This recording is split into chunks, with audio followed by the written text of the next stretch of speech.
प्रकार ज़्यादा करेंगे तो आप ही बोलो, हम सुन लेते। सुनो, आपके भीतरी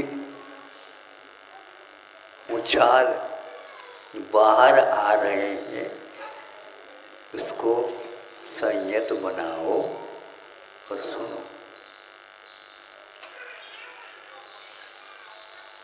आपने देखा होगा घर में या और अन्यत्र, घी रखा था भगोनी में, उसके ऊपर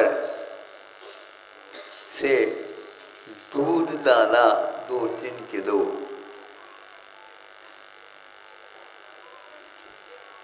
तो वह घी नीचे का ऊपर आया, उस पर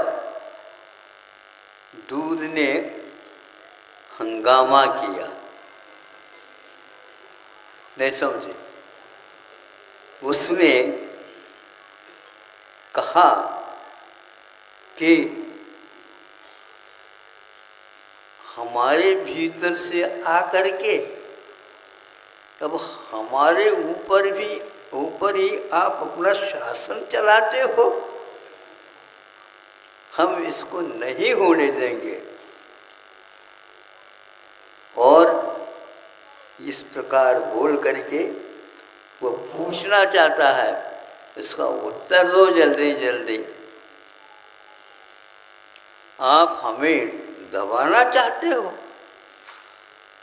बात तो बिल्कुल ठीक है, क्योंकि उसको तो उसके ऊपर उन्होंने दूध डाला, तो दूध को ही ऊपर रहना चाहिए था, और ये डाला ही नहीं और ऊपर आ गए वो और बैठ गया। हमें दबाना चाहते हो? तो घी ने धीरे से उत्तर दिया, भैया हम आपको क्यों दबाएं? हम आपको क्यों दबाएं? आप हमें दबाना चाहो तो दबाओ। आप सुन रहे हैं? हाँ? आप हमें दबाना चाहो दबाओ, अपना आसन बना दो और उसके ऊपर बैठ जाओ आप। दूसरी बात यह है, मैं ऊपर तो आकर के बैठ गया हूं, लेकिन मेरे पास भार है क्या नहीं, ये तक आप नहीं देख पा रहे होंगे। मैं आपको दबाना तो दूर, किंतु मेरा वजन क्या है यह आपको अभी मालूम नहीं। मैं भारी तो हूं, क्योंकि लोग मुझे सेवन करते हैं तो पुष्ट हो जाते हैं, भारी भरकम बन जाते हैं, नहीं बनते? सही बताओ ना, बचे ना? तो अब ये बताओ, जो भार रहित हो करके भी दूसरे को भारी बना देता है, शक्ति प्रदान करता है उनको, और आप ये 2-3 किलो हो करके भी कहाँ शक्ति पैदा कर रहे हैं? इसीलिए दूध से भी घी जो है भारी नहीं हो करके भी वह गौरव प्राप्त करा देता है। इस रहस्य को आप समझो। किसी को हम दबा नहीं रहे हैं, किंतु हमारी प्रकृति, हमारे स्वभाव को आपको देखना है। हम सबकी नासिकाओं को भी क्या कर रहे हैं बताओ? तृप्त करा रहे हैं अपनी सुगंधी से। हाँ, कहीं भी वह रखो उस घी को, बंद करके भी रखो तो भी बाहर उसकी गंध आ ही जाती है। और आप लोग इतने 3-3 किलो के हो करके भी नहीं समझे, फिर क्या हो रहा? न गंध है न और कोई विशेषता है।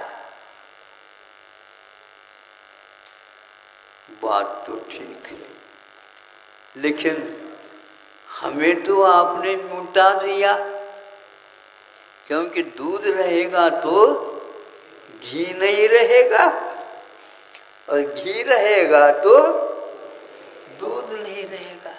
लेकिन फिर भी दूध में फिर घी रहता है, और बाद में वह ऊपर भी घी रहता है, और उसको नीचे रहना पड़ता है। ये साधना का एक फल है। जब दूध तपाने आ जाता है तब घी निकलता है, नहीं तो उसी दूध में तृप्ति का अनुभव कर लो। हाँ, ये बात अलग है, दूध कुशलता पूर्वक लोकप्रियता हासिल की है, सब लोग उसको चाहते हैं। छोटा बच्चा भी दूध चाहिए, जवान भी दूध चाहिए, पहलवान भी कहता दूध चाहिए, नहीं समझे, और वृद्ध भी कहता भले ही पानी मिला दो दूध चाहिए, नहीं? हाँ, किंतु जो गुण घृत में है वह और किसी में नहीं, क्योंकि घृत घी कहता है मैं सबको प्रकाश देता हूँ। देखो यहाँ पर भगवान की पूजा होती है तो दीपक दूध का नहीं, काय के जला रहा है बताओ? घी का। इसलिए पूज्य की पूजा दूध की अपेक्षा घी से हुआ करती है, जिससे वह प्रकाश प्रदान कर देता है। और आप उसको जा कर के देखो, उस लोटे में या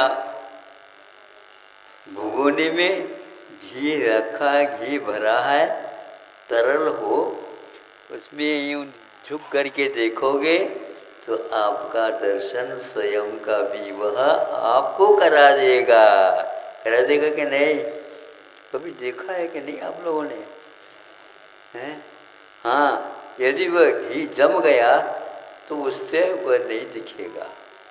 इसलिए ध्यान रखो, अपने यहाँ भी ऐसा ही है। समो शरण में बैठे हैं, लाखों में करोड़ों में है मान लो महाराज, किंतु पूर्व कोटि आयु वाले दादाजी उन्हीं के, वो भी बैठे हैं, और नाती भी आकर के वहीं पर बैठा, और लोग पूछते हैं अरे ये तो दादाजी तो ठीक था, ये नाते तो ये 7-8 साल का है, ये क्यों बैठा? सुनो, इसलिए बैठा मुनियों की सभा में, उसको भी रिद्धि प्राप्त है, समझे? समोसरण में ये विशेषता है। पूर्व कोटि वाला पीछे रह गया, उनके जो पिताजी थे वो भी पूर्व कोटि आयु वाले थे, लेकिन अभी वह श्रावक बन करके ही बैठे हैं। दादाजी बैठे तो हैं लेकिन उनके पास रिद्धि नहीं है, और नाती क्या कहता है? पोता, वो कहता है कि रिद्धि है, और उठ करके वह अपने आप ही आकाश मार्ग से चला जाता है, समोसरण की वंदना करके। सारे के सारे लोग देखते रह गए।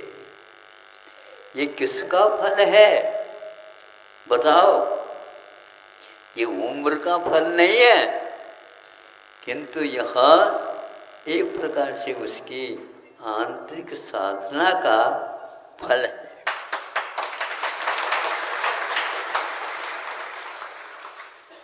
आप लोग जी तो रहे हो,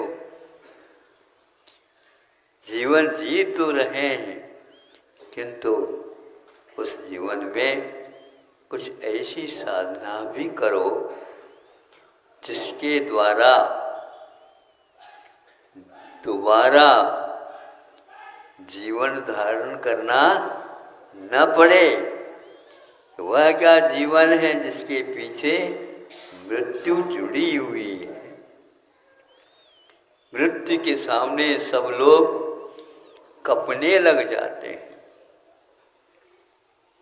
उसकी आकांक्षा कोई नहीं करता, लेकिन कुछ ऐसे इस रहस्य को समझते हैं, वे अपने जीवन को जीते हुए ऐसी साधना में उतारते हैं जिसके द्वारा दोबारा जन्म लेना समाप्त हो जाता है।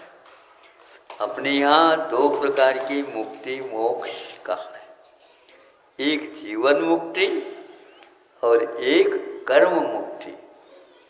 कर्मों की मुक्ति बाद में होती है और जन्म से मुक्ति पहले होती है। अब जन्म धारण नहीं करना है, किंतु केवल ज्ञान होने के उपरांत भी साधना और शेष रहती है।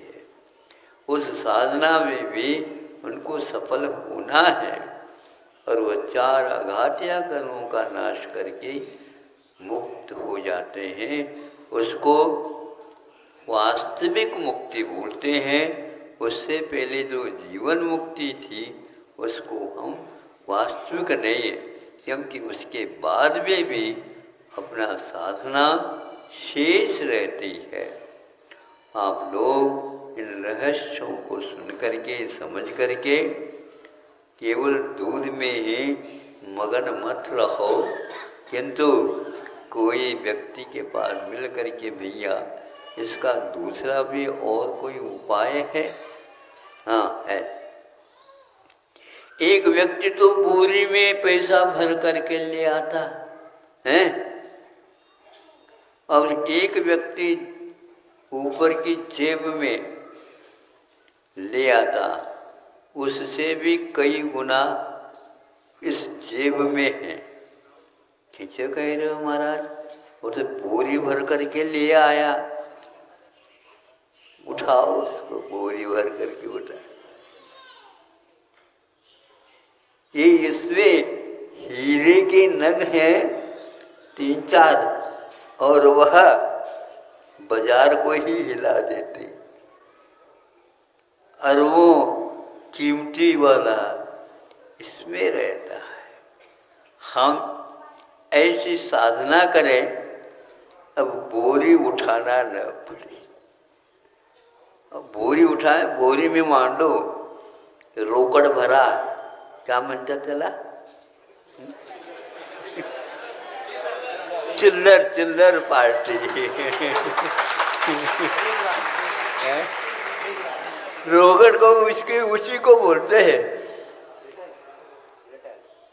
हाँ, तो अब उसको लेकर के क्या कर रहा, एक हमाल को बुलाओ और उसको उठाओ। उठा भी दे तो सिर पर रख नहीं सकते, बहुत भार है। लेकिन ये जो है ऊपर की जेब में रखी थोड़ी सी पुड़िया में है और वह बाजार को भी हिला देता है और जीवन को वह बहुत एक स्तर दे देता है। हमें ऐसी साधना करना है जो सब लोग देखते रह जाएं।